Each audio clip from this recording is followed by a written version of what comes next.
Muy buenos días. En este día miércoles 24 de enero recordamos a San Francisco de Sales, obispo y doctor de la Iglesia, y reflexionamos del Evangelio de San Marcos, capítulo 4, versículos 1 al 20. En aquel tiempo Jesús se puso otra vez a enseñar a orillas del mar, y se reunió tanta gente junto a él que hubo de subir a una barca, y ya en el mar se sentó. Toda la gente estaba en tierra a la orilla del mar y les enseñaba muchas cosas por medio de parábolas. Les decía en su instrucción: escuchad, una vez salió un sembrador a sembrar, y sucedió que al sembrar una parte cayó a lo largo del camino. Vinieron las aves y se las comieron.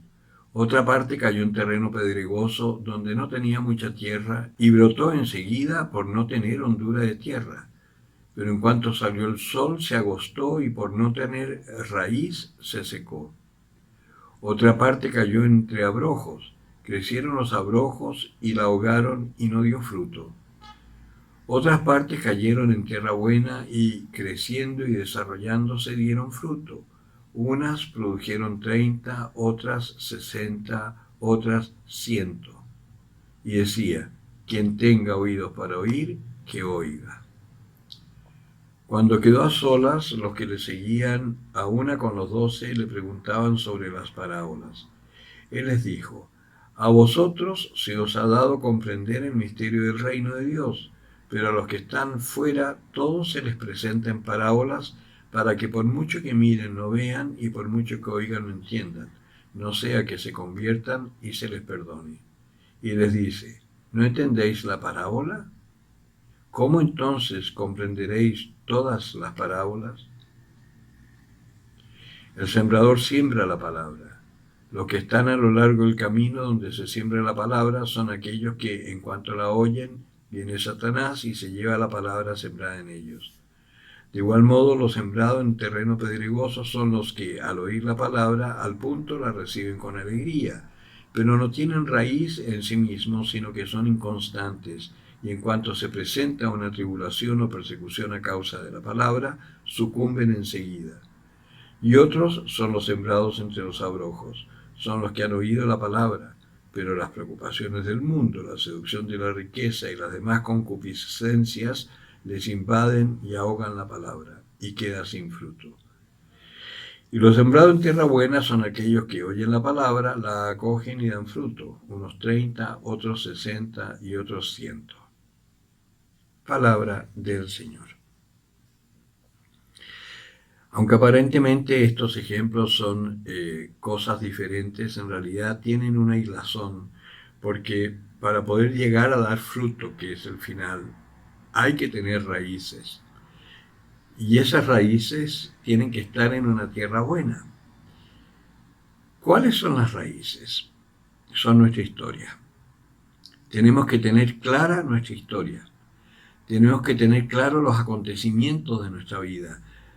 Recordar los momentos en los cuales, por cualquier circunstancia, nosotros estuvimos en una encrucijada. Teniendo presente eso, tenemos que sumarle a eso nuestros pecados, que vendría a ser el abono de la tierra buena, donde nuestras raíces están asentadas. ¿Y por qué digo los pecados? Porque precisamente teniendo presente nuestro pecado, vamos a poder ver también la maravilla del amor de Dios que nos perdona en cualquier circunstancia.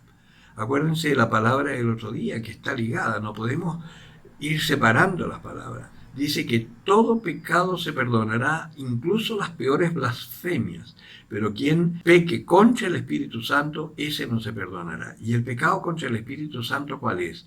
Primero que nada, dudar del amor de Dios, creer que Dios se ha equivocado con las cosas y reclamarle al Señor por las cosas que hace. Es decir, no aceptar su voluntad. Ese es el gran pecado. Pero por supuesto, para poder renegar realmente de Dios y hablar mal de Dios, tenemos primero que ser conscientes y hacerlo conscientemente, porque la ignorancia nos puede hacer pensar tonteras respecto de Dios, pero Dios incluso ahí se compadece. Entonces, Lo importante para poder dar fruto, primero, tener claro nuestros pecados. Hay mucha gente que al venir a confesarse dice, en realidad yo no encuentro los pecados, porque no tenemos conciencia de pecado. ¿Qué es lo que es el pecado? Es todo aquello que cuando lo cometemos no nos deja tranquilos ni felices. Aunque en principio nos dé satisfacción, por ejemplo, alegar y ganarle a una persona en algo que se está diciendo y por fin lograr tener la razón. Pero eso no nos deja felices. Ahí hay un pecado de soberbia, porque quizás no teníamos la razón, pero tanto discutimos que al final nos dieron la razón. Y hay un pecado de soberbia. Eso no nos deja tranquilos. Y así, ir viendo las cosas que vamos haciendo, cuáles nos dejan satisfechos y cuáles no. Y ahí tenemos una primera forma de descubrir nuestros pecados. Después hacer un examen de conciencia, que eso es necesario todos los días, ver en qué cosas estuvimos mal, en qué cosas estuvimos bien. En las cosas en que estuvimos mal, ahí hay pecado. Y tenerlo claro. Teniendo claro eso, viendo hacia atrás nuestra historia, van a estar todas las condiciones para que podamos crecer y dar fruto. Y por último, dedicarle un tiempo a Dios, un tiempo bueno en nuestro día. Le dedicamos tanto tiempo a cosas que no nos sirven, que no nos dan valor. Las telenovelas, el TikTok, el teléfono, no digo nada. Yo cuando viajo en metro, por ejemplo, veo a la gente todos metidos en el teléfono. Si en vez de eso estuviesen rezando, por Dios que les iría bien. Y el mundo andaría mucho mejor. Al dejar de preocuparnos de las cosas del mundo, se nos abre una posibilidad de vida que es plena. Y ahí es cuando se da fruto. Por eso el Señor cuando decía, el que tenga oídos para oír, que oiga, lo digo yo también. Porque es cierto, muchas veces tenemos oído pero no escuchamos. Y tenemos ojos pero no vemos. Y andamos a tientas, a tropezones en la vida, solo por no meditar la palabra de Dios. A ver si hacemos caso y con esta palabra le ponemos un poquito más empeño para vivir nuestra vida conforme a la voluntad de Dios.